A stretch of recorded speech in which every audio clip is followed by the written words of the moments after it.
Augustine's Confessions has been hard. Um, I'll be honest because I feel like there's so much going on in the text. I don't know how to focus it for you. So, if I had to try another way to focus it for you, what I would do is I would say you should think about it in terms of, like I've told you from the beginning, desire. He thinks that is the primary way that humans engage with the world. And that desire often prompts us to look inward. And that turn inward is with the question of what am I? And the what am I question comes a lot of times from noticing something or asking questions about what it is that we desire or why we desire something different than others. If this is true, then all human behavior is about what we love. It's about love. And I told you that for him, love is an act of the will, not meaning a choice, but will and the emotions are deeply entwined. And so when you desire something, you move toward it or you enjoy it, like once you possess it. And even fear or dread or, sorrow, all of those two things, fear, dread, and sorrow, are acts of the will being repulsed away from something. So if those emotional states can be described as acts of the will, then we can say that our engagement with the world, and so far as it's driven by desire, um, driven by our loves, right, can then be understood and explained in terms of those loves. And when we talk about moral change or we talk about moral ascent, it has to be understood in terms of those loves. So this is an important step I haven't really explained well yet.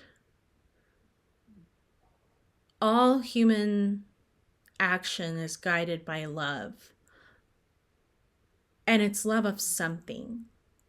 It may be misperceived, but that something is the good, the love of the good. Even when we do something bad, we're not doing it because we say, yeah, this is bad and I want something bad for me.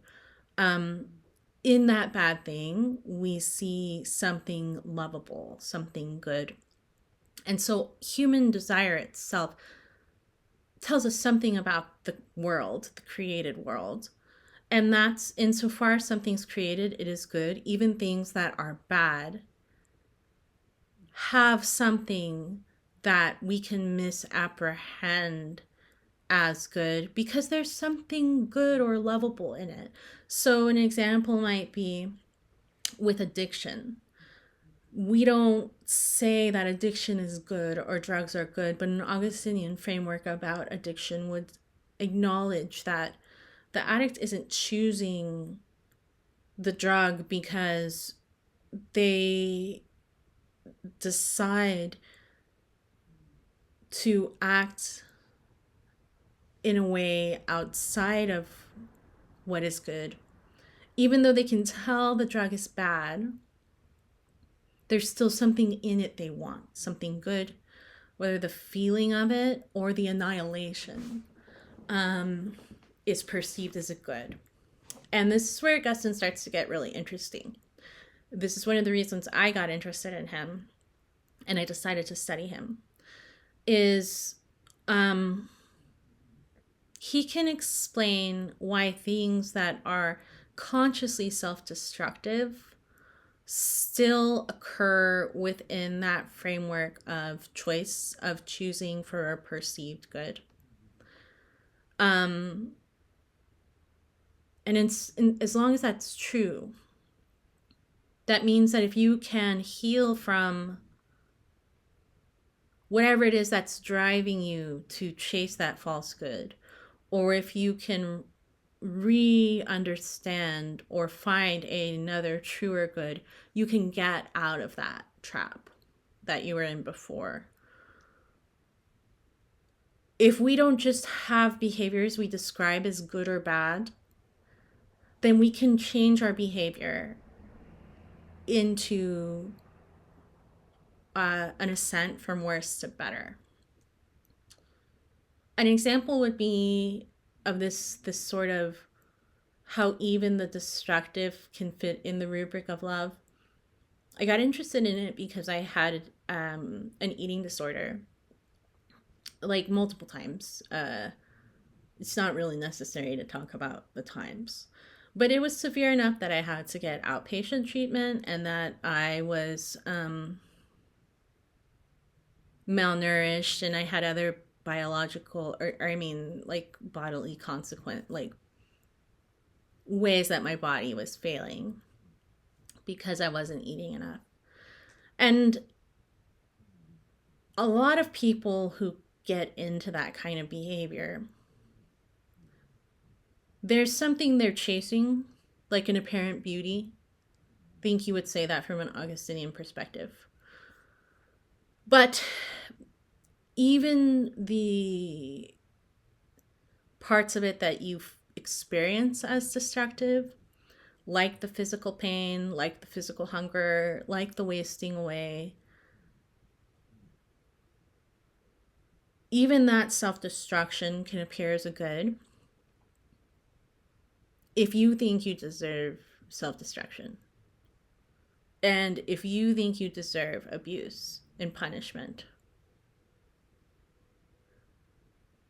Now, Augustine makes a very important move. I don't know if you've noticed it in the Confessions. I told you that the ancients think about correcting behavior as being rational or irrational. So, especially Plato, right? If you're choosing poorly, it's because you, and Aristotle too, like if you don't understand the truth if you're choosing poorly. And for Augustine, you can't escape the truth because everything that is created is good, and insofar as you're pursuing anything created, there's that testimony or remnant of goodness and truth there. But he wouldn't say that if you're not doing what's good or good for you, that it's because you don't understand. This is where loves come in. You might understand, but you may not love what it is you understand to be right. What you love may be the thing that is bad for you under some label of the misunderstood good. And if that's true, then you can't just educate yourself out of a bad place. You have to change, right, what you love.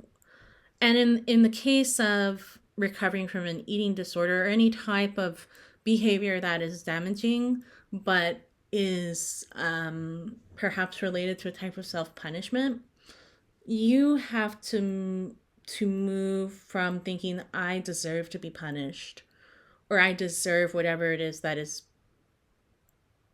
even this pain is a good. You have to move out of that. So this is all a major contribution, a major move happening in the Confessions, this introduction of the affective life. But the kind of major pull off that happens, or like the way he resolves all of this, is he says, the answer to your healing isn't in your wounds, but in the wounds of Christ. So this divine that suffered, or this divine that loves, right? It's in, you turn inside for Augustine to begin to ask yourself questions, but that turn inside is supposed to lead to an ascent. And the question that you should be asking is like, what ascent? Ascent to what? And the move, right, in the example I'm giving, from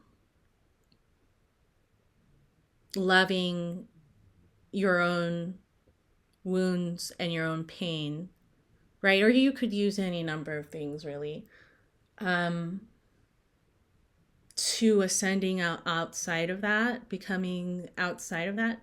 You've got to make the interior turn is always to go up to something, direct to something outside, right? You don't stay inside. And that's what I haven't done a good job of explaining.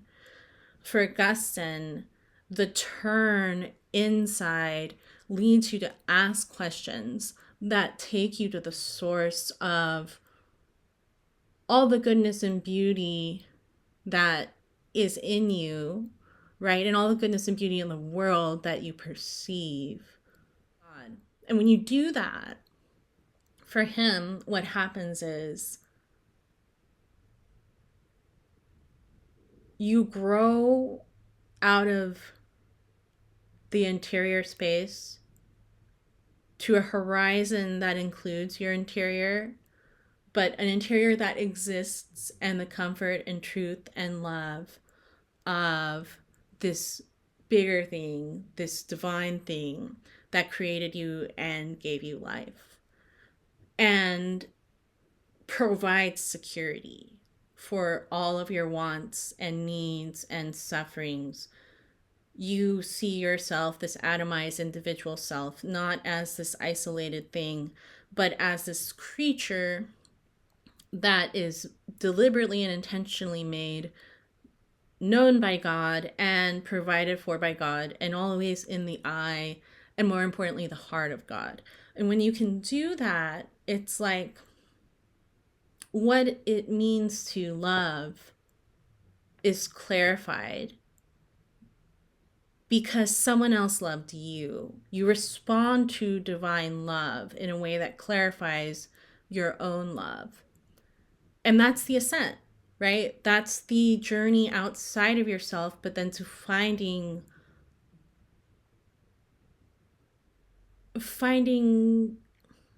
a relationship, I think is what he would say. It's relational. And a lot of people might dismiss that as overly theological. And of course, you can't get outside of theology with Augustine. But anyone who's studied the effect of life in psychology can also see kind of the truth of what he's talking about there. So my sort of parting thought, as you start to get into book 9, or as you're leaving book 9, because you should have read to book 9 by then, is to ask yourself, okay, if it's the case that the unity of this book is in the idea of the human as a desiring being, and the confession is able to be made from the perspective of a self, an individual, because of the turn inward, what gets you out of the turn inward, right? Which is essential to the growth that he's talking about. But what gets you out of there? And then toward what? Right? An ascent toward what and how? That X factor is the essential X factor for ending the confession.